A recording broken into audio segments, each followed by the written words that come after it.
So the first thing that the country protected us from before bad milk and bad meat was bad bourbon, because there were people in this time frame called rectifiers who would take essentially vodka and they would add flavoring to it to make it seem and taste like whiskey.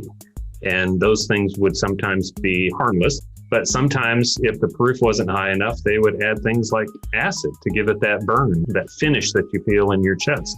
If it wasn't dark enough, they would put tobacco spit in it. If it wasn't dark enough, there's a certain bug that if you crunched up its shell, it would make like a red dye. And they would add that to it. So they could add whatever they wanted to the spirit, and they could call it whiskey. And the producers of straight bourbon whiskey couldn't do anything about it. There wasn't any law to prevent them from challenging those rectifiers. Hello and welcome to See You in Court, the podcast that informs you about the Georgia civil justice system, what it means to you, and how it protects individual rights. This podcast is a collaboration between the Georgia Civil Justice Foundation and the Georgia Institute of Technology.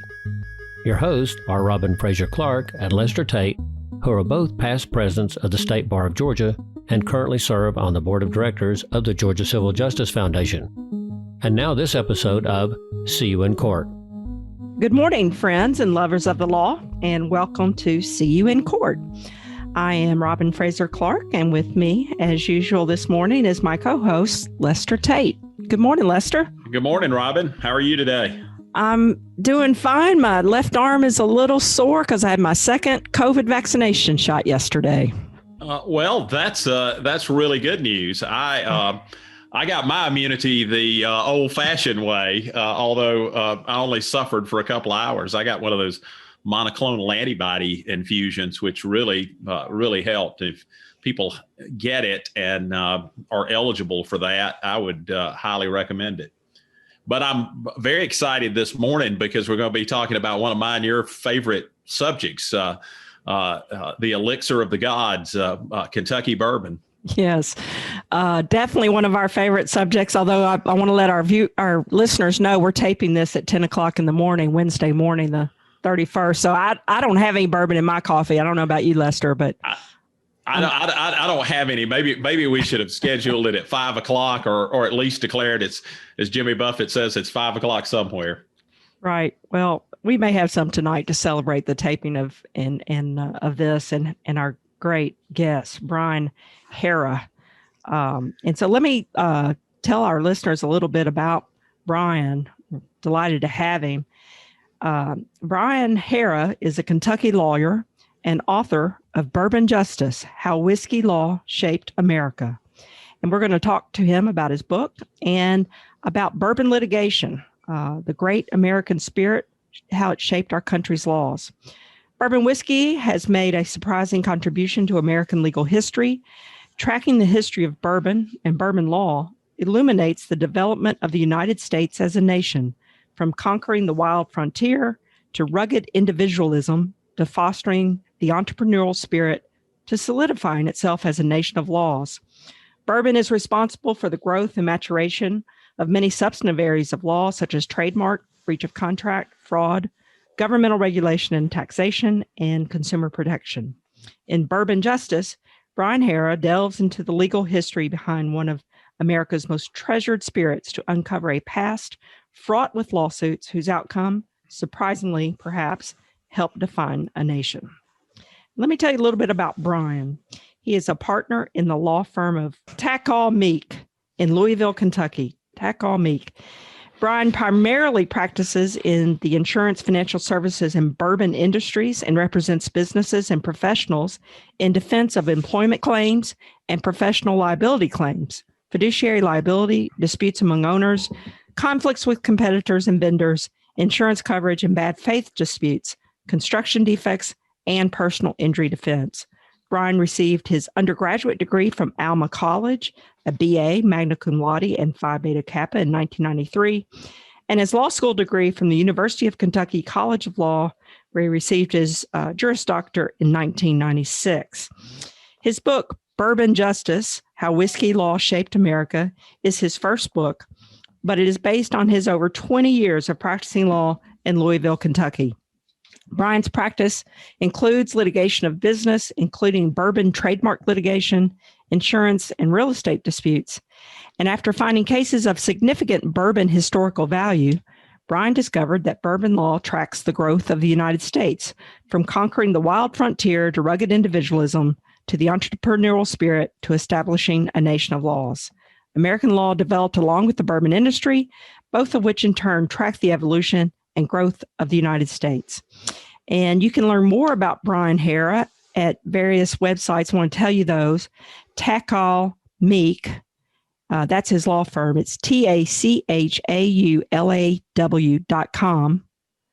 Or you can follow him at his bourbon blog, Sippin' Corn, which is SIPPNCORN.com. You can also find him at brianhaara.com or bourbonjustice.com. And I think you can probably find a link to buy his book at every one of those websites would be my guess. Brian, welcome to the show. We're glad to have you.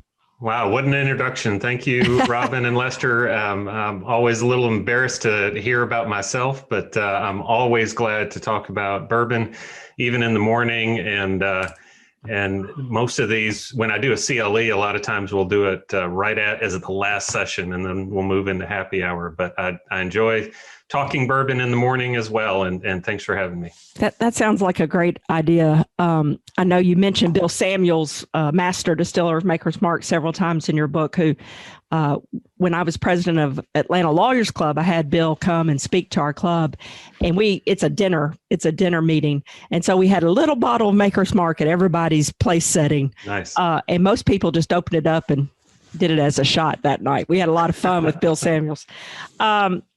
First thing I wanted to note is what a beautiful dedication of your book to your father. And it says, "Dad, I wish that we could share another bourbon." I thought that was very touching. And so I assume your father has passed. He did. And it was one of those situations where it comes on suddenly. I had been working on the book and had made a great connection with my dad, who still lived in Michigan, through bourbon. And whenever he would come down, we would visit one distillery or another. If I got a good bottle, I would save it until Dad got here and we would try it. Or when I'd go up to Michigan, I'd bring a bottle up. And then he was diagnosed with meso from a long career in the Navy, initially in the 60s, and then working in shops all his life. So it was relatively quick, but as painful as anything could be. And the book was coming out right as we were in the last couple of months. And so I was able to change the dedication. The way this works, you submit your manuscript about a year before it's published. So I had a different dedication in it. But fortunately, I was able to change that. Very nice. And I take it he knew well that it was going to be published, and right. that you were writing it. Good. First question right out of the box. Why write the book? Why write Bourbon Justice? I mean, I can think of a lot of good reasons, but tell our listeners what your thinking was. Well, it started small. It didn't start with the book. It started with a tour of Woodford Reserve back probably in 2013. And I had been there before and have been there since. But it just happened to be that I was there at a tour one summer.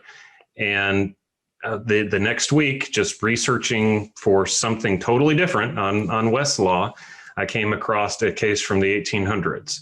And it was about bourbon, and I'm a bourbon fan and a history fan, so as a lot of us do when we get a false hit on a case that looks interesting, we read it anyways. And I could tell that it was talking about Woodford Reserve, a place I'd just been 2 days earlier, but it was talking about somebody named James Pepper, who wasn't a name in 2013 that I was familiar with. And it was talking about Colonel E.H. Taylor, which was a name I was familiar with. But they didn't say anything about those things at the tour. And more than that, they didn't say anything about James Crowe, who this case was telling me was the distiller. And I had heard about James Crowe. He's the guy the Scottish chemist who brought basically science to bourbon distillation and the soured mash method. And they didn't say anything about him. And it was interesting to me that they hadn't done that. So I started looking for other bourbon cases, which was pretty easy to do with a word search. And I started seeing how many bourbon cases there were from the 1800s and then right after Prohibition. And that inspired me to start a blog. And after about a year of writing the blog or so, the author who wrote my foreword, Fred Minnick, who has several bourbon books of his own, encouraged me to write a book on this, because there were already a dozen, 2 dozen, 3 dozen bourbon books, but none of them that approached it from this angle, and none of them that used what you can find in a lawsuit that you can't find anywhere else, because it was all either lost or destroyed during Prohibition. But none of those books use this kind of source. So that's what really got me going on it, is initially an interest, and then encouragement from Fred Minnick and others. So I think I'm correct on this. I may be a poor lawyer and a poor bourbon aficionado, but bourbon actually has a statutory definition, I believe, that makes it a bit unique from other drinks. Is that right? That's exactly right. It has more definitions, more hurdles, more hoops to jump through than any other spirit. Other spirits are also defined, but bourbon has the most regulation, and it's all in the federal regulations. It governs the mash bill. It's got to be 51% corn. And as a quick aside, that's how I got the name Sippin' Corn. There was a old documentary on, and an old timer was being interviewed, and he was asked how he likes his corn, and he said he prefers to sip his corn. So that was back in the 2013 timeframe, and I thought, well, that's a great name for a blog, Sippin' Corn. But it requires certain mash bill, certain proof for distillation and for barreling, and a certain proof for bottling. And there's some age requirements, and maybe we'll get into that a little bit more, but a lot of people don't quite understand how old something has to be considered bourbon. And that's always a fun fact that I like to talk about. You thoroughly researched this book. I noticed that you had 18 pages of notes and 12 pages of table of authority. So if there's a case out there involving bourbon, I feel like you covered it. And I'm like you. I love bourbon, love history, love law. So I really ate this up. I thought it was great. But some of the things we're going to talk about it a little more in depth, but just some of the things that I noted that you started the book out with is all the labels that people put on bourbon. And by that, I mean what adjectives, I guess: straight, old, pure, Kentucky, proof, small batch, single barrel, craft, handmade, and finishing. And then I noted a statement in there that makes sense. It says all bourbon is whiskey, but not all whiskey is bourbon. That's right. And a lot of people will hear that on the tours. It's a line that a lot of the tour guides give just to set the stage for what this is, because Scotch is a whiskey, Canadian rye is a whiskey, Japanese whiskey is a whiskey, but they are all different types of whiskey. And so whiskey is, as a general definition, is a spirit distilled from grain. So as long as you're starting with a grain, whether it's corn for bourbon or rye, malted barley for Scotch, or some of the craft producers are using quinoa and oats, that can be a whiskey. It's not really the best whiskey, but it can be a whiskey as long as you're starting with a grain. And then to be bourbon, it's got to be made in the United States and has to follow this long laundry list of other rules. But the labels, it really interested me too. Some of them are totally meaningless. They're just marketing words, like craft. I mean, craft can hardly mean anything anymore when a company like Jim Beam puts it on a label. Jim Beam has one of the largest bourbon factories. I almost don't call it a distillery, compared to anyone else. And they put craft on some of their labels. Maker's Mark used the word handmade, and they got sued in Florida and California for using handmade. Fortunately, they won those cases. But that really doesn't mean a whole lot either, because bourbon isn't so much handmade anymore. There are certainly steps that use hands, but a lot of it is automated and mechanized. So reading the label can be really important to know what you are getting, but it can also be misleading to some extent. So one of those terms that Robin mentioned is straight bourbon whiskey, which is an age requirement, I believe. I think it's 7 years. Is that right? Well, to be bourbon, let's maybe even back up a few squares. To be bourbon, there is no actual age requirement. A lot of people will think it's 2 or 4 or 7 years, but as long as it is in a new charred oak container, and the regs use the word container, not barrel, but everyone uses a barrel. But you could put whiskey distillate, the clear distillate, into a new charred oak bucket, even momentarily, and you'll have bourbon. So there is no particular month or year requirement to become bourbon. As long as it is rested even momentarily in a new charred oak container, you'll have bourbon. To be straight bourbon, you've got to be at least 2 years old. And if you see a bottle that doesn't have an age statement on it anywhere, you're guaranteed that it's at least 4 years old. So the way the regs are worded, if you're under 4 years old, you have to put the age of the spirit on the label. If you're over 4 years, it's optional. So talk to me just a little bit about how that has affected entry into the industry by new distillers, because a lot of these distillers are very, very old, go back decades, if not a century, in some cases. And, so for example, with wine, if you get your new place out in the California Valley or in Oregon, you can bring in your vintage the next year. But with bourbon, you have to, you have certain constraints, and I know that's not an absolute constraint, as we talked about, but how has that affected entry of new bourbon entrepreneurs, if you will, into the industry over the years? It requires a boatload of money. I mean, untold amounts of money is what it does. And that's because if you're starting a distillery and you're starting up your still and you're putting your distillate into a barrel, one, it's not going to be particularly good after 6 months or a year. And maybe you and your distiller need to work out some kinks in the distillation process. So it might not be the best distillate in the first place after your first few trial runs. But even after you perfect your distillation techniques, you're going to want to age it sufficiently long so that it's a decent product when you put it out. There are some new distilleries that have opened up and that have released 6-month and 1-year-old bourbon, and it's really no good. And they charge $50 for it because they have to, and there's a buzz about it, but it's really something that you've got to hide in a really sweet cocktail. It's not something for drinking neat.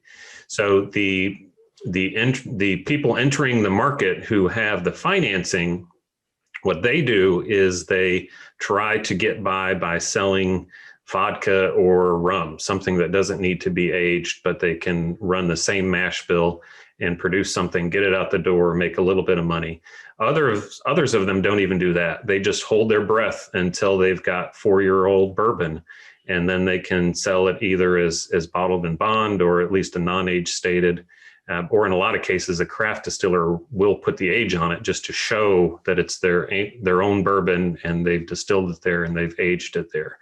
The other thing that they can do is that's also expensive is they can try to buy bulk bourbon on the open market. And there are a few distilleries that will sell bourbon by bulk. And so some of these distilleries will buy that, bottle it as their own. So a distillery who opens last year suddenly has a 12-year-old bourbon. And then they just try to make enough money on that to stay afloat until they can start selling their own bourbon. It's a really expensive proposition to open up your own distillery. Brian, you mentioned bottled in bond, which is a statute. And I have that it was passed in 1897. That's right. So it's pretty old. And so there were a couple of statutes or acts that I want to talk to you about. Bottled in Bond 1897 is one of them, and the Taft decision, or the Pure Food and Drug Act of 1906. Can you talk to us a little bit about that? And I guess on Bottled in Bond, that seems to be making a reemergence in getting younger drinkers, young people who want to drink bourbon. It seems to be kind of the trendy thing. It's like to grab a bottle of Bottled in Bond. We have a old Fourth Ward distillery here in Atlanta, and that's one of their hallmarks is Bottled in Bond, as if that makes it better. So can you talk to us a little bit about what that is and what it means? Absolutely. And it's one of my favorite all-time stories of bourbon, Bottled in Bond is. And to start with your last point first, I think you're right. It is making a resurgence. It's really being led by Heaven Hill, I think, on the big distiller side. They have the most Bottled in Bond bourbons of anyone else. But you're also seeing, as you mentioned, a lot of the new distilleries are offering Bottled in Bond bourbon. What that means is that it adds additional requirements to the already long laundry list of requirements for bourbon. So in addition to everything else that you need to be bourbon, it has to be at least 4 years old. It has to come from just one distillery during one distilling season.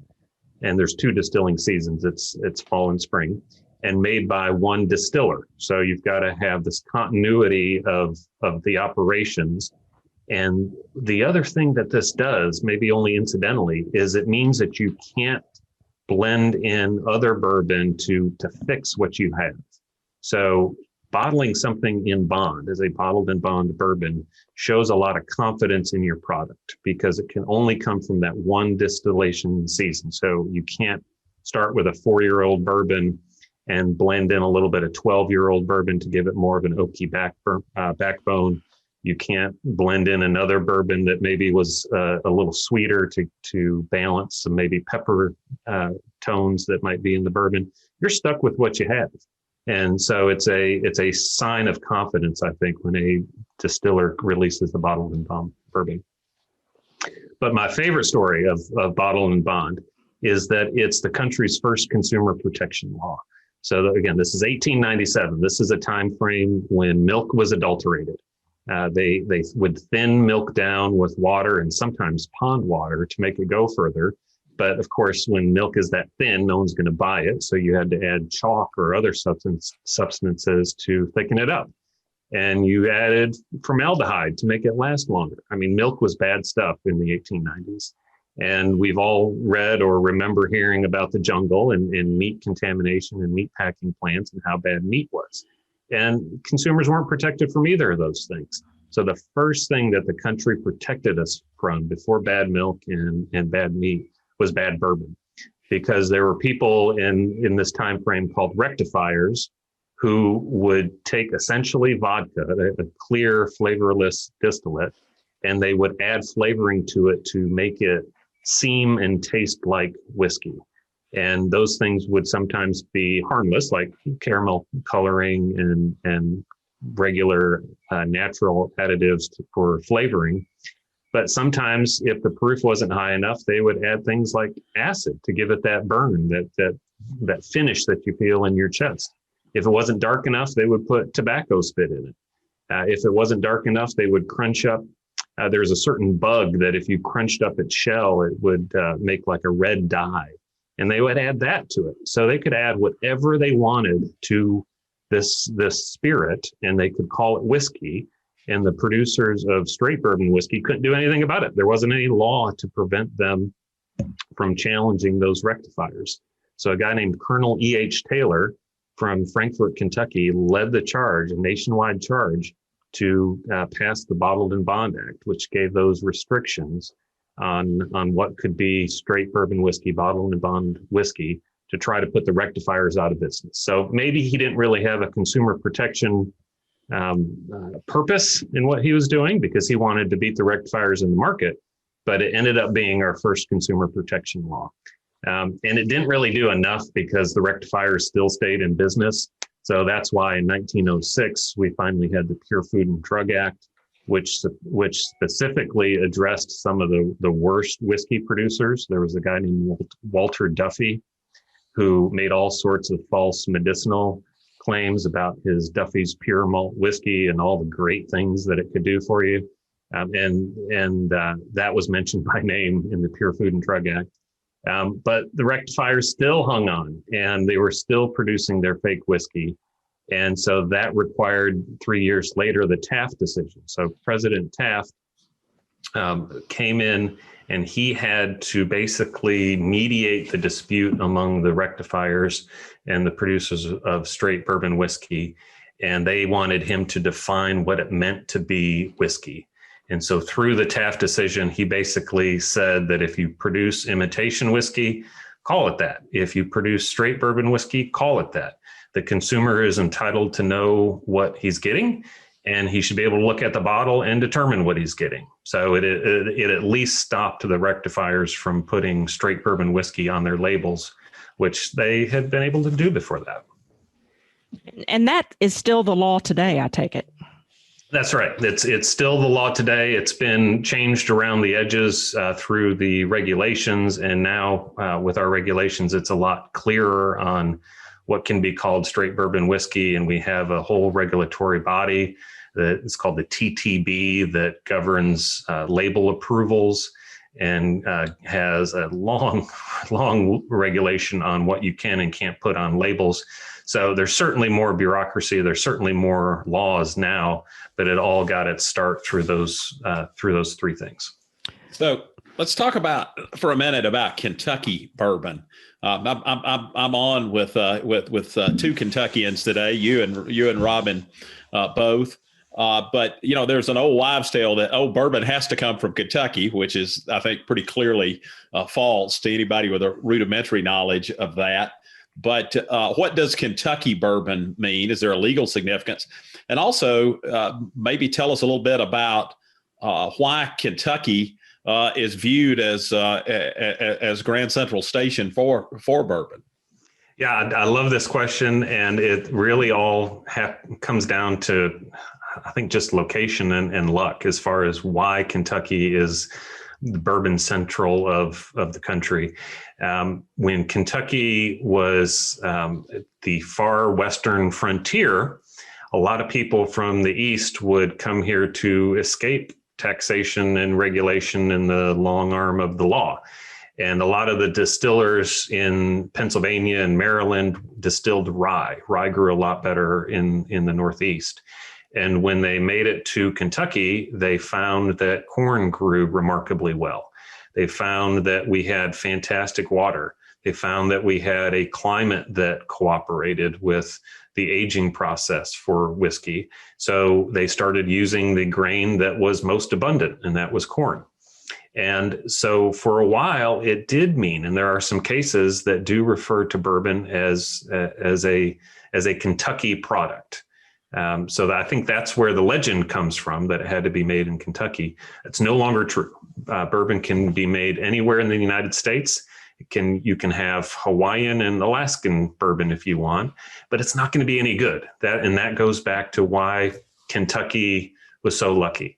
The temperature variations, and I know a lot of states, and I know you all in Georgia have some of these memes too about you wake up and it's winter, and by lunch it's summer. We have similar temperature variations here, and we have hot, humid summers, which is when the bourbon will expand into the barrel because of the heat, and by going into the barrel, that's where it picks up all of its coloring. When whiskey goes into a barrel, it's crystal clear. All 100% of its coloring comes from the barrel.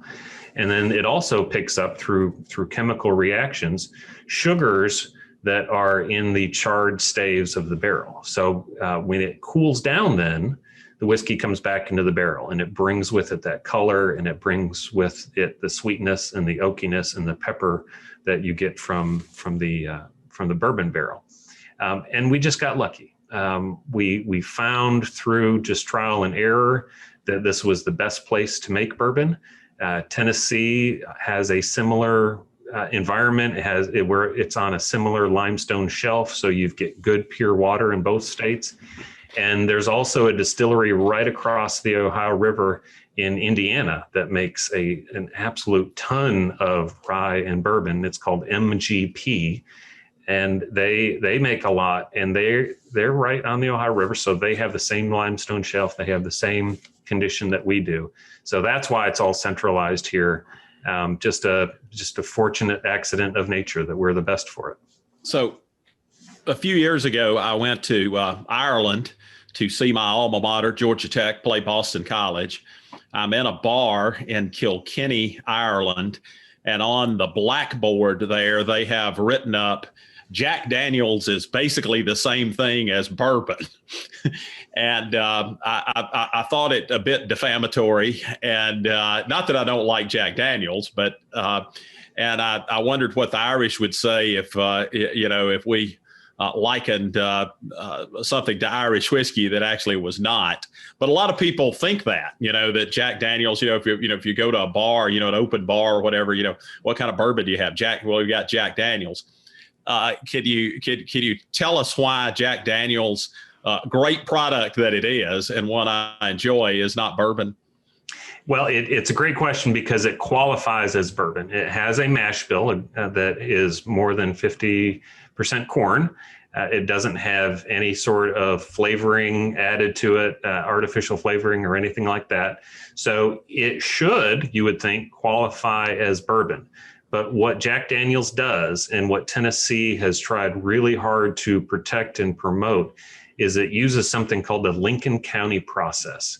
And that means that before the whiskey is entered into the barrel, it is filtered through a thick layer of charred, I believe it's maple. And it acts as a filter to take out some maybe of the harsher tones from the distillate. And that is what makes it Tennessee whiskey. And that, to the purist in the bourbon world, is adding a flavor, because one of the regulations for bourbon is that you can't add any flavoring. You have to have just the distillate. It has to be made from the right percentages of the right grains, and it has to be in a new charred oak container. You can't add caramel coloring. You can't add any other flavoring. You can't put it into a wine barrel for the last 3 months and still call it straight bourbon whiskey. You can't put anything else into it. And so the bourbon purist would say that Tennessee whiskey violates that rule through the Lincoln County process. There was a case that you talk about involving Jack Daniels and Ezra Brooks. And that, I guess, is a truth in labeling case. I want to talk a little bit about this bourbon litigation that was so interesting. But the case was Jack Daniel Distillery, Inc. v. Hoffman Distilling Company, 1957. And I think Jack Daniels sued Hoffman, that made Ezra Brooks, saying that they tried to make their black label look just like Jack Daniels, and it confused consumers. That's right. It's one of my favorite cases. And as all of your listeners probably know, a little bit about being home cooked, or maybe getting some home cooking when the tables are turned. I think there's a little bit of that going on here, because Jack Daniels, as a Tennessee whiskey, came to Kentucky to sue the owners of Ezra Brooks. And so we had Kentucky judges ruling on this. And Ezra Brooks, the court recognized, was undoubtedly trying to mimic Jack Daniels. Jack Daniels had a square bottle. It was distinctive at the time. No one else had a square bottle. And lo and behold, Ezra Brooks had the square bottle.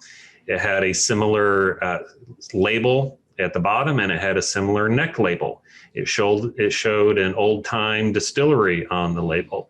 It used kitschy phrases like pure sippin' whiskey and 90 proof for character and sort of things like that made it look so close to Jack Daniels that Jack Daniels sued for infringement and for market confusion and tried to get Ezra Brooks off the shelves.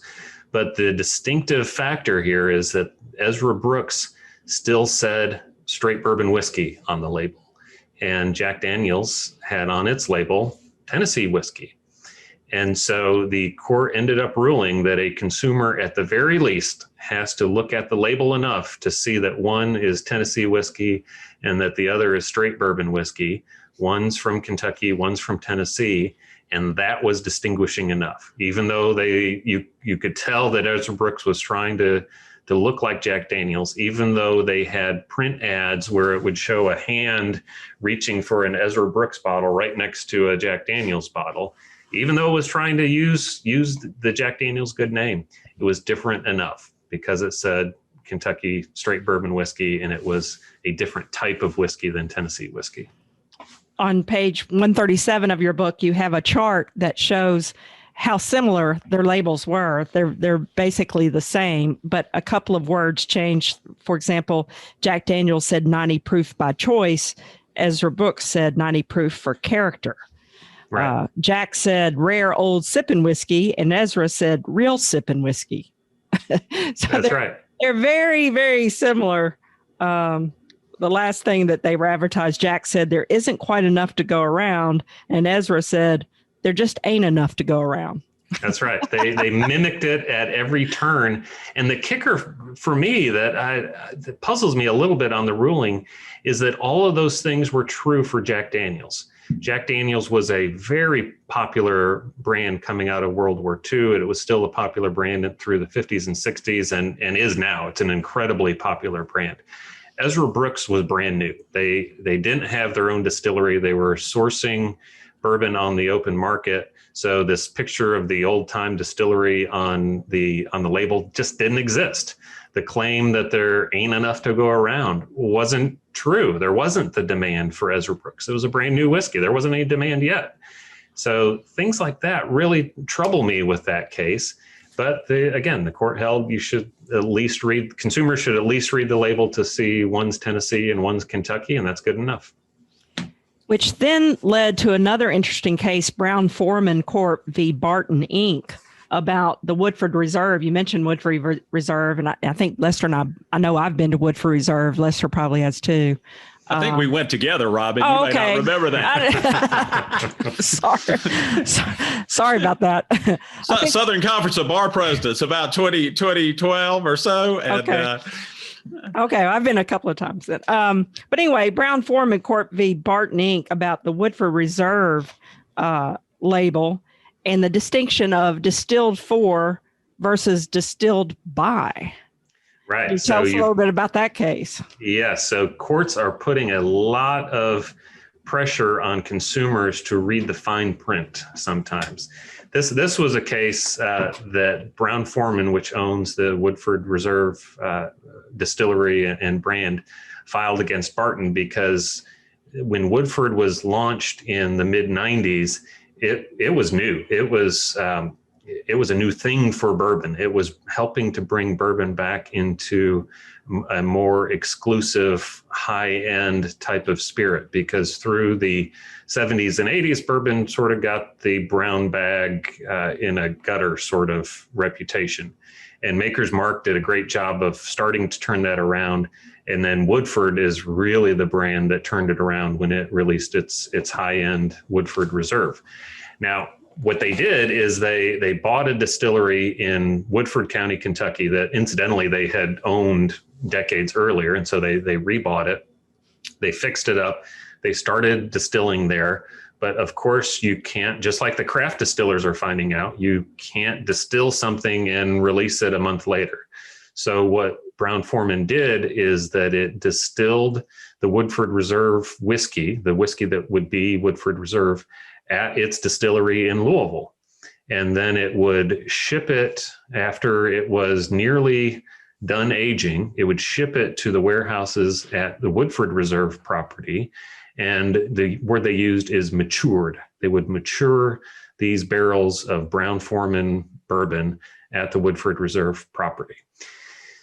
And then released. And that way they could say that it was they didn't use the word distilled, but they said matured in the heart of the bluegrass region at Woodford Reserve. The brand was so popular that just like Jack Daniels, it created some incentive for other brands to try to mimic it. And that's what Barton did. They they didn't have any premium brands of their own. And so overnight, they named their still that had been at the distillery for decades. I'm not even sure how long. They named their still and they called it the Ridgewood Still. The legendary Ridgewood Still. And they released this new brand that they called Ridgewood Reserve. And for those of your listeners who've seen Woodford Reserve, it's kind of in a flask-shaped bottle. And lo and behold, the Ridgewood Reserve was in a flask-shaped bottle with a wooden closure at the top and a real cork and a rectangular label at the bottom.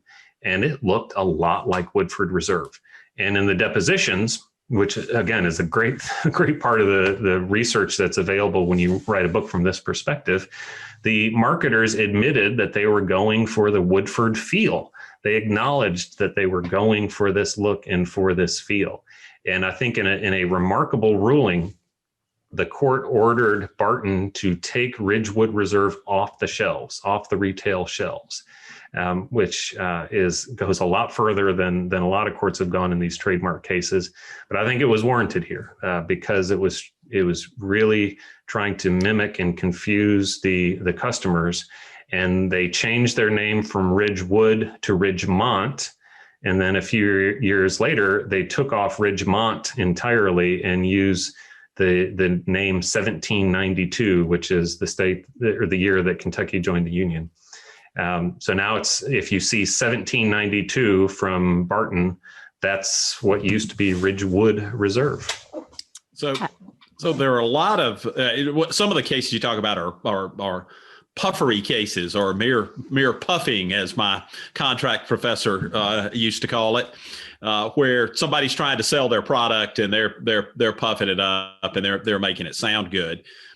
It seems to me there's a couple of things, puffery. You've talked about a little bit about handmade and things like that, but there are also a number of bourbons on the market now that I'm sort of kind of familiar with that have a little niche that they're trying to say makes it better.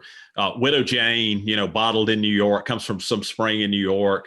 We also have, I think there's one that's supposedly aged at sea. That's right. As if if the barrel's floating on on one of the seven seas, the flavor is going to be different. How much of these actually add flavor, add substance to something that's important to a bourbon drinker, as opposed to is just a gimmick or puffery, as the law calls it? There's probably a glimmer of truth in both of those, because the Widow Jane, for example, if you're using other New York water, there might be minerals in the water, a high mineral content. And if you put that into your bourbon, it's going to give it a rusty flavor. And that's why water is so important. And that's why Kentucky is so lucky to be on the limestone shelf, because the limestone filters out all of those minerals and you get a pure water that doesn't affect the taste except positively. So your water source can be important. I don't know if Widow Jane only uses that spring water or if they do use other water as well to cut the whiskey. But there's a little nugget of truth there that you do have to use good water. And then as the ocean aging one is I like to say it's pure marketing. And that's from Jefferson's here in Louisville. But there is something about agitating the whiskey while it's in the barrel and giving it an opportunity to interact more with the barrel staves. Because if a barrel is just sitting stationary in a warehouse, it has to rely on the changes in temperature to expand into the staves and then come back out of the staves. So there are a lot of gimmicks, and the analogy I use is you can put a steak in a microwave and cook it faster than you can on a charcoal grill, but it's not going to be as good at the end.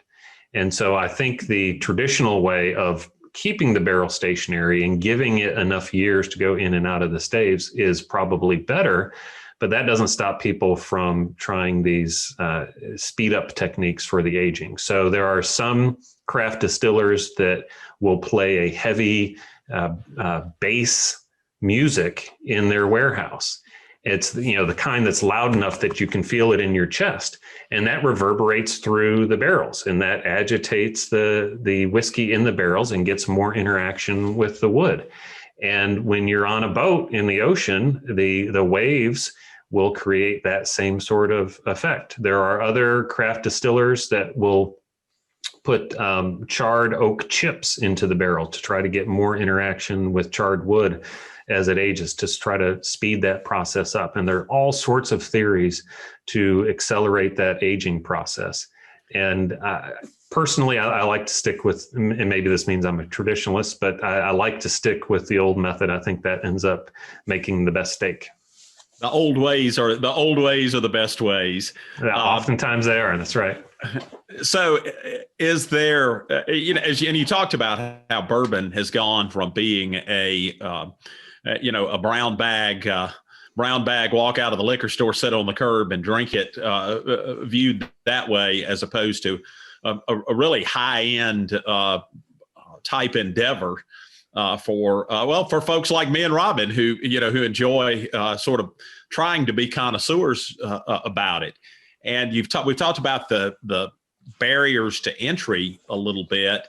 Is there a bourbon shortage as its popularity has picked up? Or are we gonna wake up one day and see prices skyrocketing on bourbon like it did on gas during the energy shortage? That's a great question, and the trouble with predicting what market demand will be as a distiller is something I hope to never have to tackle, because again, this is something that is going to take 4 years to be decent, to be something that you want to sell, and you don't know what that demand is going to be. And the bourbon distillers certainly didn't predict the sort of growth that they've experienced. But within the last, I'd say, 6 years, the main distillers, the big distillers with the big distilleries, really have been filling up their warehouses. And they've been building new warehouses left and right, and they are filling those warehouses. So even if the demand and popularity of bourbon continues to increase, which I think it will, I kept thinking it was a bubble that was going to pop, and it just hasn't. And it's even grown now internationally. I think we'll have enough. The price will go up, though, because of the market demand for more premium bottles. And that's really where you've seen it. Limited releases have gone through the roof, both on retail pricing and buying in what is called the secondary market, which is really an illegal black market, but there are sites where you can buy and trade vintage whiskey or something that you are lucky enough to find on a store shelf that's allocated and no one else can get. So I think the prices will continue to go up. And I'm always one who looks for the diamond in the rough or the price performer. And I think I know what some of those are, and I tend to stick with those. Is there some kind of, are there any, I'll say, I know in the oil and gas industry, there's certain leases and conventions that relate to that. And it seems to me that with bourbon, where you've got you're placing all your stock in one or two barrels there, or maybe 1 or 2 thousand barrels. But are there special conventions for ensuring that are unique to the bourbon industry because of the aging requirements? And also, is there a market in futures, sort of bourbon futures, where you can, pay a certain amount now and hope that your value goes up later on down the road? Yeah, there's all of those, all of the above, and probably more that I don't even know about. Some craft distillers will sell you however many barrels of bourbon you want to buy, and they have a guaranteed buyback in some number of years. And sometimes they can pick those number of years, or sometimes it's capped at 4. And they basically use you as non-traditional financing, and you get a higher than market rate of return for you taking the risk on those barrels. There's also something called a warehouse receipt, and that's something that existed back in the 1800s, and it's still used now, where you can own barrels of bourbon that are aging at a federally licensed warehouse, And then when those are matured, you can take those to a bottler. You can't possess them yourself if you're not also federally licensed, but you can have them moved from one bonded premises to another. And you can go to a bottler, create your own label, and you can have a bourbon brand. So you've got all those sorts of ways to finance in addition to standard bank financing. And then there's from the insurance perspective, it gets really complicated because there's so much value sitting in a bourbon warehouse, and it's potentially a risky place. We've had a major fire at Heaven Hill in the mid 90s. We've had other fires at Wild Turkey and other distilleries where multiple warehouses are destroyed. And big warehouses essentially need to go to the Lloyd's market for reinsurance. And it's an expensive proposition, but there's a lot of money in it as well. It looked like the Buffalo Trace distillery was flooded when y'all had a lot of rain about a month ago too. Buffalo Trace is right on the Kentucky River. It's been flooded probably uncountable times since it was first built by Colonel Taylor in 1860 or so. And when they see that the water is coming, they take steps to move things upstairs, get the grain out of the way, and they just let it flood and rinse it out and start all over again. I wondered if they had lost a lot of bourbon during that flooding, but I guess they saw it coming. They see it coming, and it's the distillery itself that's right on the river and is kind of even low on the bank on the river, surprisingly low. The warehouses are on a little bit higher ground, so those don't tend to be impacted by the water as much as the still room and the grain room and those sorts of operations. Ask you about a question that I have. Your book covers sourced bourbon and truth in labeling, that sort of thing. You mentioned earlier a mash bill, which I believe is the recipe for the bourbon. Is that fair? That's right. So the mash bill, the word mash is used because the grain has to be ground and then combined together with water, and it's a mashy substance. So that's the mash bill. You on page 140 of your book, you talk a little bit about the Woodford Reserve mash bill and say that it is the exact same mash bill as Old Forester, and that the master distiller of Woodford Reserve acknowledges this. So my question is, if you have two bourbons that have the exact same mash bill, what's the difference? Should I just buy the cheaper bourbon because it's going to taste the same? That's a great question. And a lot of distilleries will use the exact same mash bill for multiple brands. Some of them will be aged a little bit longer than others, so maybe there's a difference. But Buffalo Trace, for example, has 3 mash bills. The mash bill that they use for their standard namesake brand, Buffalo Trace, is the same mash bill that's used for Eagle Rare, which is a little bit more expensive, and that is used for their Colonel E.H. Taylor brand, which is a little more expensive than Eagle Rare. And each of those have a slight step up in age, so there's going to be some differences, but it's the exact same recipe that they use. A distillery like Four Roses takes a different approach. They have 10 recipes. So they have 2 different mash bills, and then they combine those with 5 different yeasts. So yeast is another important aspect of bourbon distillation because it adds a lot of flavor to your whiskey distillate. And what Four Roses does is on some of their bourbons, it will combine different percentages of those different whiskeys to create something that no one else can do. So they're really the best distillery out there that can take different recipes and combine them together. But to your point on Brown-Forman and Woodford Reserve, one of the difference between their Old Forester brand and Woodford Reserve is going to be that for some amount of time it's matured at the Woodford Reserve distillery. So maybe that can be a little bit different. The other thing that Woodford Reserve does is they will blend in some of the bourbon that they've distilled on site at Woodford Reserve, and they use pot stills at Woodford Reserve, which gives a a vastly different flavor than a more commercial, they call it a column still. It's a continuous still. A pot still is sort of the old fashioned way to do it. And it's harder, and you got to clean it after each distillation run, and it creates a different flavor. So Woodford Reserve is going to taste different than Old Forester, for example.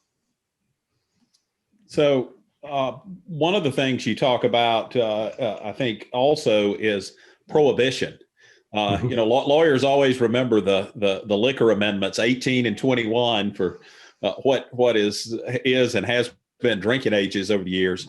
How did the bourbon industry survive prohibition, and what happened during that period, and what particularly happened with the law? Well, the little guy was devastated. Before Prohibition, there were hundreds and hundreds of distilleries throughout Kentucky, and Prohibition absolutely killed it. The only ones who survived Prohibition were the ones who got a medicinal license from the federal government, and they went around and bought the stocks of all the other distilleries, and they would sell it as medicinal whiskey through Prohibition. And that's really what created the huge distilling companies that came out after Prohibition. And one family in particular, the Wathen family, which was a big name in Kentucky distilling at the time, had the foresight to see this writing on the wall, and they created a company called the American Medicinal Spirits Company. And they were one of these companies that survived because they consolidated other people's stock and sold it as medicinal whiskey, and they were able to survive on the other side. I noticed that if you got a doctor's prescription, you could have a pint every 10 days. That's right. So it was back to Walter Duffy, and it could cure a cough if you had a sore back, if no matter what your ailment was, you could probably get your doctor to prescribe a pint of whiskey for you. That's interesting, because I have two artificial hips, but when I was going through really a lot of pain with both hips, my family would say, "Mom needs a hip juice," which was medicinal for my hips, and it meant it meant bourbon. We still call it hip juice, even though my hips are fine now. But no, that's perfect. Yeah. There are some medicinal qualities. There are. Absolutely. And Lester, one other thing that Prohibition did that I found interesting is, because it was illegal to distill now, Kentucky had a case that preceded Mapp v. Ohio. And so you were able to get into Prohibition agents walking through the Kentucky countryside looking for renegade stills. And if they didn't have a warrant to search your property, there's a Kentucky case that provided the rights just like Mapp v. Ohio. Very interesting. Very interesting. Well, one of the bourbons that's sort of become legendary, even has spun off into a life brand style, is Pappy Van Winkle. If you talk to bourbon aficionados, I've never had any, but it's very, very hard to find, and it is reputed as being the one of the best bourbons. And so, what is it about the Pappy story that makes it, or maybe doesn't make it, one of the best bourbons? Well, it's got a great story to it, and it's such low quantities that it creates a mystique about it. Because just as you've heard, a lot of people will say who've never had it, that it's the ultimate bourbon out there. It's the best bourbon you could ever get. And a lot of people believe that. And so a lot of people clamor for it, and that makes the demand even higher. It's a weeded bourbon. So I remember you saying that tends to be a type of bourbon that you like. So it's correct. It's not a punch you in the face, robust bourbon. It's sweeter because of the wheat. And it was started by, there's a picture of Pappy Van Winkle on some of the older aged Pappy Van Winkle bourbons. And he was a real guy, and he had a great story. He was involved as a bourbon salesman. He ended up buying a distillery in Louisville called the Stetzel-Weller Distillery. And they made a lot of this wheated bourbon. And it wasn't that it was particularly popular back in the day, but with the resurgence of bourbon, there were some old stocks of this wheated bourbon after the Stetzel-Weller distillery closed that that Pappy Van Winkle's heirs got a hold of and relabeled under the old family brand. And the timing was perfect. It couldn't have been better. It was this fantastic aged whiskey. There wasn't a lot of extra aged whiskey out at the time. And the bourbon was absolutely phenomenal from the Stetzel-Weller distillery. And it got all sorts of great press, and one thing led to another, and you just can't, and no one can find it anymore. It's released once a year. It's allocated. So there are, at least here, there are the lines of folks who will be at the liquor store. Sometimes they run a raffle to see who can buy the Pappy Van Winkle. And I suspect that a lot of people who buy it immediately turn around and try to sell it on the secondary market, because you can buy it for $90 and sell it for $800 or $1,500, depending where you are. So, a couple of other things that I want to ask you about that have to do sort of with bourbon taste. You talked about wheated, and that's where it has to be 51% corn, but then rye is used for some, wheat for others, mixtures for those. And I've always thought that sort of what was considered the higher end bourbons were wheated. Is that generally true? Probably not generally true. There are a lot more bourbons that use rye as the secondary grain. And what I mean by that, and to elaborate on what you said, after 51% corn, most distillers use a little bit of malted barley, usually around 5%. And then the next highest grain percentage is usually rye. Most bourbon contains rye, and I say a secondary grain because it's the second highest amount of grain after corn. There are very few wheated bourbons. So wheated bourbons, instead of using rye as the secondary grain, use wheat. The most famous of the wheated bourbons is Maker's Mark, and they have always used wheat as their secondary grain. Weller is a Buffalo Trace brand that's also very popular. They have a couple of different varieties of Weller. Weller uses wheat as a secondary grain, and of course Pappy does.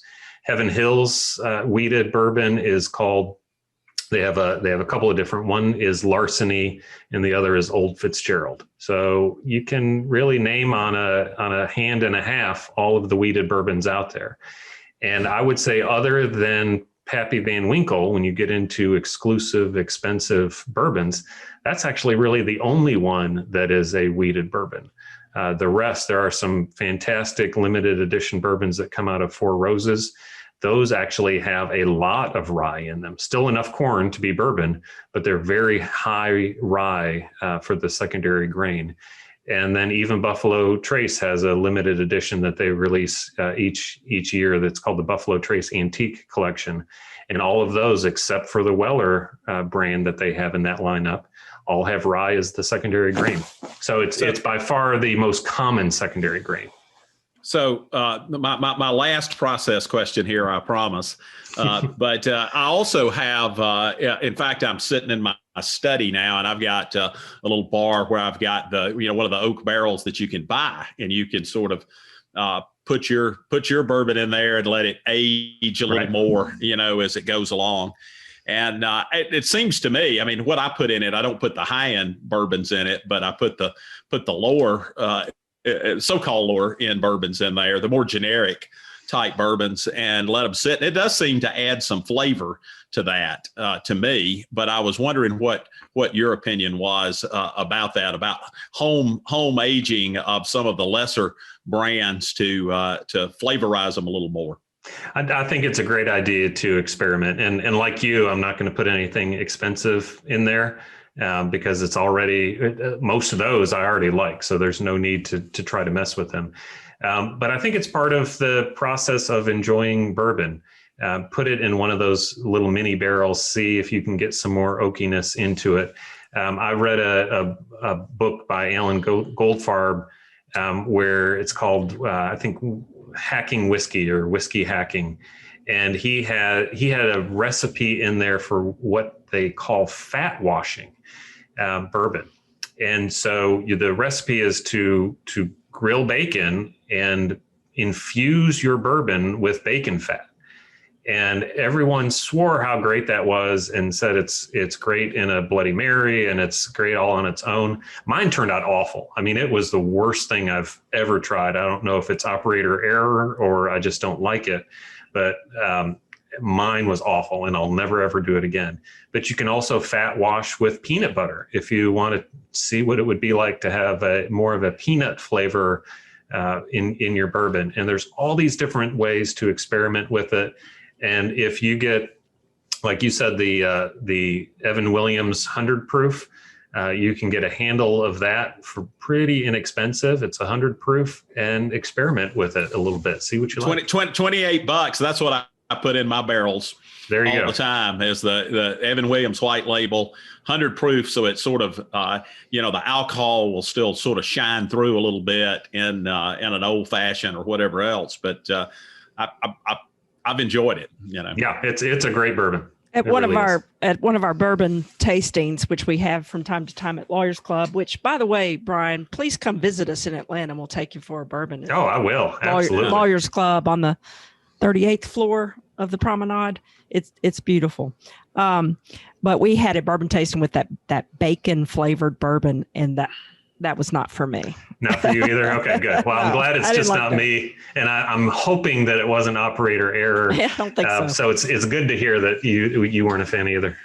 Let me, I think we need to probably let Brian go, although I could talk to him probably for all day, Lester. Absolutely. We've covered a lot of good cases, but we got more to cover, actually. I could talk to you through happy hour and then we could end with a bourbon. We'll do that. But I wanted to end to entice our listeners to go buy your book because it's so interesting. I've just really enjoyed it. And I read out loud. We were traveling from Nashville back to Atlanta the other day. I read about half of it out loud to my husband as he was driving. But I wanted to end with this, your last thought, and share this with our listeners. In the end, though, that is part of bourbon's charm. Bourbon's legends, folklore, and marketing have come to dominate bourbon culture, which is certainly one reason why consumers have fallen back in love with bourbon.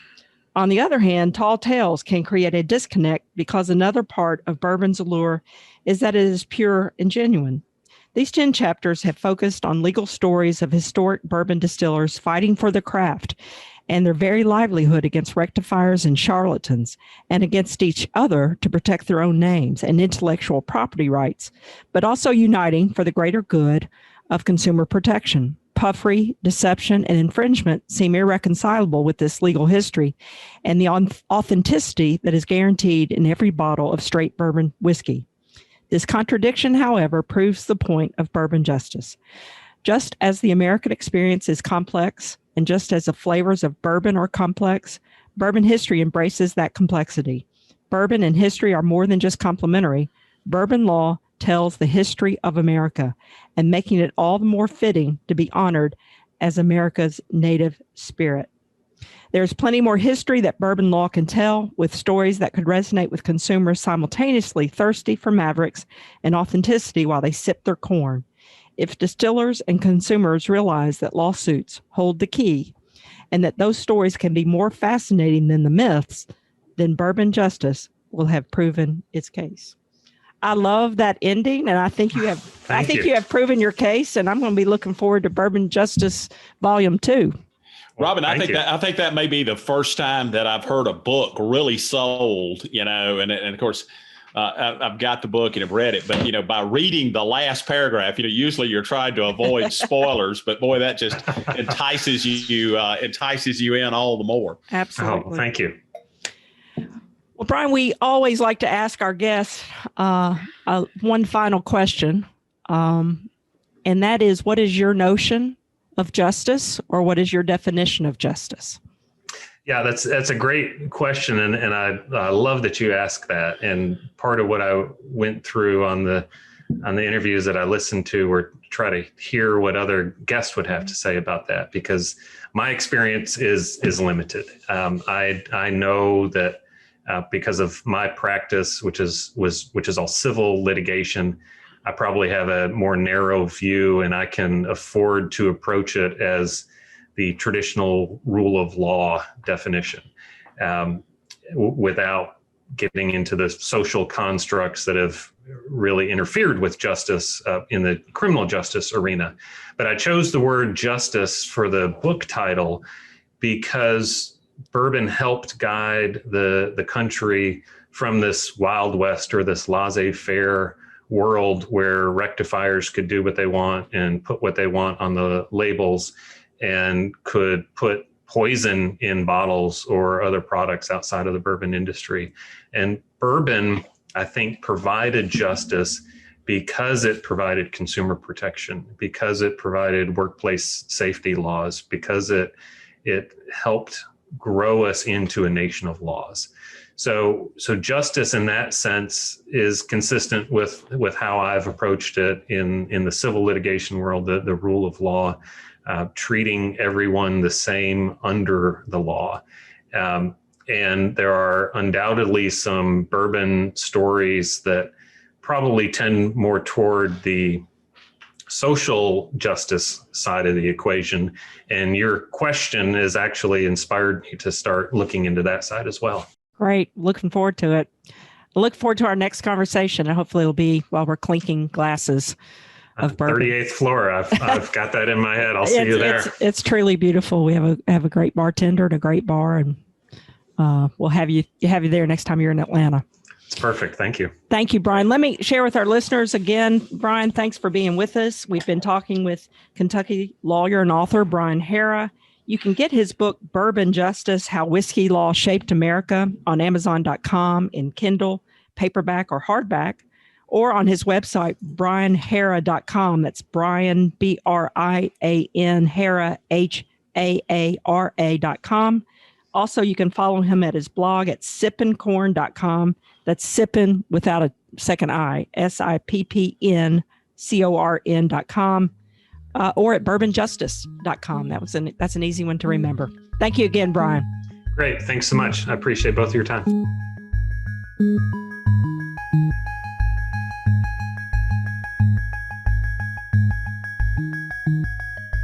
All right, Lester, we have our spot where we talk about something in the law recently.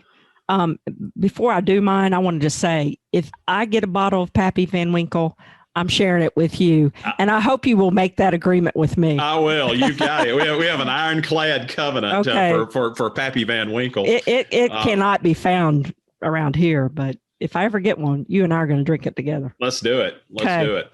My article about the law this week is a United States Supreme Court case, Ford Motor Company versus Bandemer, Bandemer. The opinion came out March 25, 2021, so just a week ago. And it's interesting because of several reasons.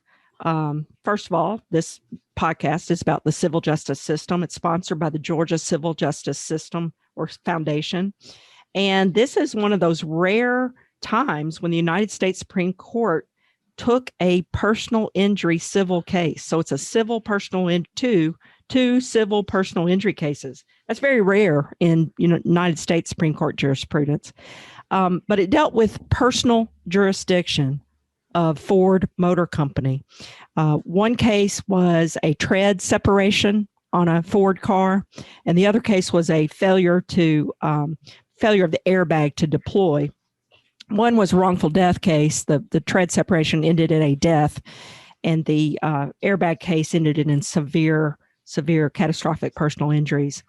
And so what is happening in all of these cases, any kind of product liability case, and in one that I have with Richard Griggs and Rance Parton and Davis Copper, they have alleged we're not subject to jurisdiction in the state of Georgia. In this case, in Ford Motor v. Bandemer, Bandemer, same thing. Ford said we're not subject to jurisdiction in the state of Minnesota or in the state of Montana, where the two wrecks occurred. And Ford argued that under our laws, including the Constitution, the 14th Amendment, that the plaintiffs would have to sue them where that particular car was manufactured. One was manufactured in Canada and one was manufactured in Michigan. That had nothing to do with where the wreck occurred. And so we fight these in products liability cases all the time. It's coming, and it takes about a year and a half because they appeal it all the way up. So it's a year and a half to 2 year stumbling block in any kind of products liability case.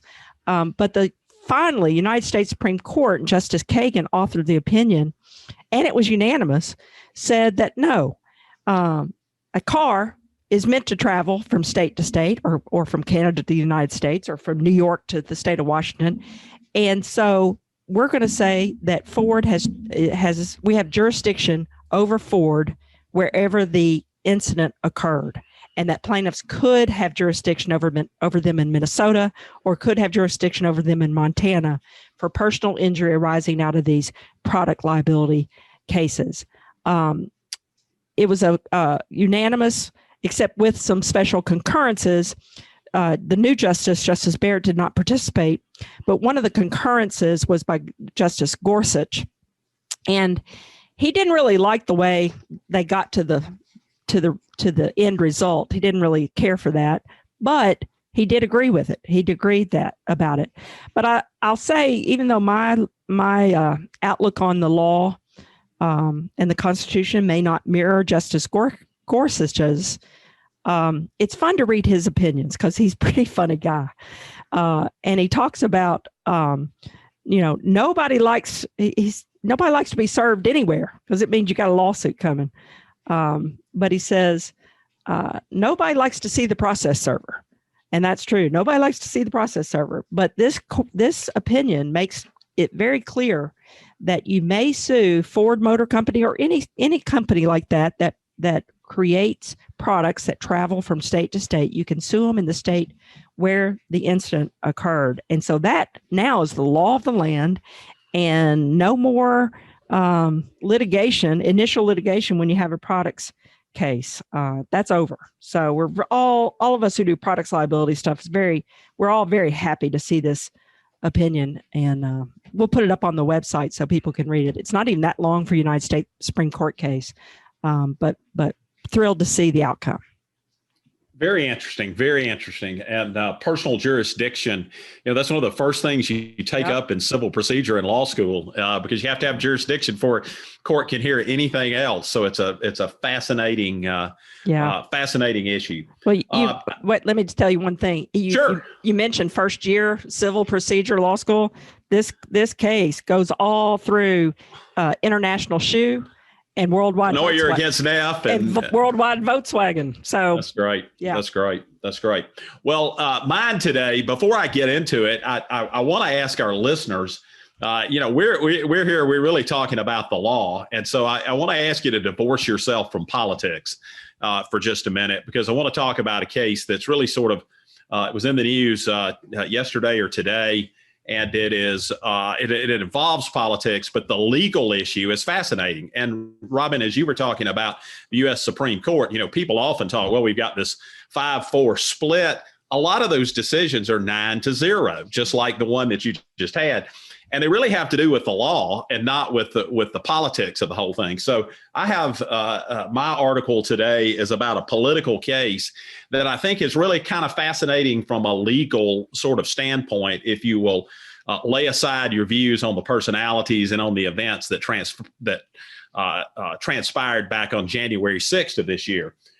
In on the journalism site Politico, there is an article that is there today, and it talks about 2 Capitol police officers sue former President Trump for sparking the January 6th mob attack. It goes on to say that officers James Blassingame and Sidney Hemby described severe personal and emotional toll from the riot that continues to haunt them. And in a 40-page lawsuit, they said that former President Trump bears direct responsibility for unleashing violent followers upon the Capitol. Both officers are seeking unspecified damages greater than $75,000 apiece. They filed that in federal court in the District of Columbia. So that's the $75,000 is the minimum jurisdictional limit.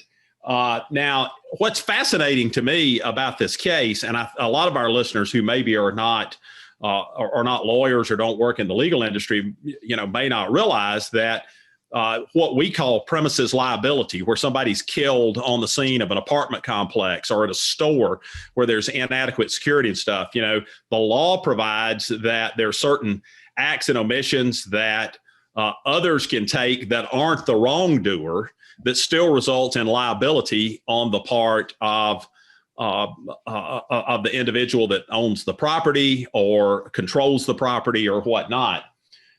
To me, this is a fascinating case because what they're saying is that President Trump's words spurred this riot on, caused this riot to happen. And they cite in the lawsuit a lot of political allegations from people like Majority Leader Mitch McConnell, who says, "Oh, this was President Trump's fault." Others are cited in there, and they actually cite his own words. This is the kind of case that frankly probably runs square into a First Amendment consideration too, because you're talking about political speech. You're talking about somebody that's given a political speech in the general terms, depending on what they've said individually. And we've often heard the old saw that you can yell theater at a crowded fire, but you can't yell fire at a crowded theater with your free speech rights, because yelling fire at a crowded theater results in somebody getting hurt. And it could cause a stampede, could cause false alarm, that type thing. And so to me, this is a really fascinating case, and I'm interested to see what happens with it. The lawyers who filed it are very reputable lawyers, and it seems to me that they have a lot of pretty good evidence that would show the urging of what took place later on. And I've had cases like this. One of the first cases I ever tried involved a young man whose parents were out of town. He invited 10 of his best friends over. He was in high school, invited 10 of his best friends over. 100 people showed up, half from one high school, half from another. Somebody gets hit, and he's sued, just like President Trump was, for urging the battery, for saying, hit him hard, that kind of thing. And so it's going to be real interesting to me to sort of see how this lawsuit plays out. And I think it's also interesting from the standpoint that, it really does emphasize in my mind what we talk about as lawyers, and how lawyers and politicians get thrown in the same heap, sometime, but there's a huge difference between what the law is and what politics is. And so this particular case, I think, is right at the intersection of those. And I think it's going to be fascinating to see what the legal rulings are that come out of this case. It will be fun to watch. I'm wondering if they'll take the depositions of Mitch McConnell and Nancy Pelosi, and you could just take the deposition of every person, every congressman or senator who was there. And as well as some of the folks who I saw yesterday. This would have been another one, that one of the Capitol rioters who was arrested at his home in Texas, and when the FBI went to arrest him, he had a T-shirt that said, "I was there January 6th." He was wearing that T-shirt on that particular day. So he's smart too. So right. So it'll be interesting to see what happens, and it also, I think, harkens back to a basic principle of civil law, which is that civil law seeks to hold people accountable for what their actions are. But there's some actions that are not cognizable under the law, and there are others that are. So it's worth watching for our listeners, I think. Definitely. And I'll just say, talking about worth watching, I am watching pretty much every day of the George Floyd, the murder trial of Derek Chauvin, the police officer who killed George Floyd. And it's many things, but one of them is heartbreaking. And it's online. You can watch it online or TV. Some people have told me they can't watch. It's just too sad. But I've been watching, and it's fascinating. So I'd recommend that to our viewers. And I think the other thing that's important about that is that there are 12 people, really more. I'm assuming there are alternates. I haven't looked at the exact. Two alternates. So 14 people who are 14. You want to say ordinary people, but they're really not ordinary people. They're extraordinary people, and they've been given extraordinary power, to look into this. And, they're not, they weren't elected president of the United States, the U.S. Congress, to the state legislature. They're not judges. They're not, not legally trained in the truest sense of the word. Usually most lawyers get struck off the jury first thing. But that's really the essence of our system, is that, and it's democracy at its most root level, that we're entitled to a juror of our peers, and we're called to be jurors as peers of others who were accused of wrongdoing. It is the hallmark of our system. One of the reasons you and I both love our system, that any ordinary walking around person decides an issue of this magnitude for our nation. I think that's pretty incredible.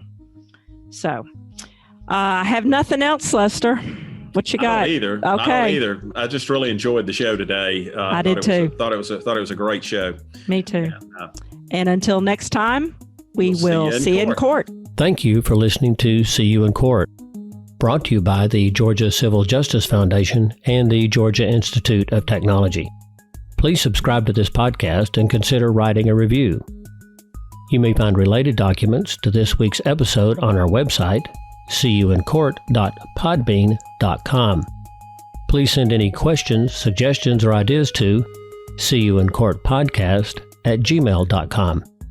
The producer of this podcast is Raz Misher. We thank Noreen Hassan, Associate Professor and Director of Outreach and Community Engagement of the Georgia Institute of Technology School of Literature, Media, and Communication, and the Georgia Tech students who help bring you this podcast. I'm Fred Smith, Executive Director of the Georgia Civil Justice Foundation. You may learn more about the foundation at fairplay.org. On behalf of Robinfrazierclark and lestertate, until our next episode, we'll see you in court.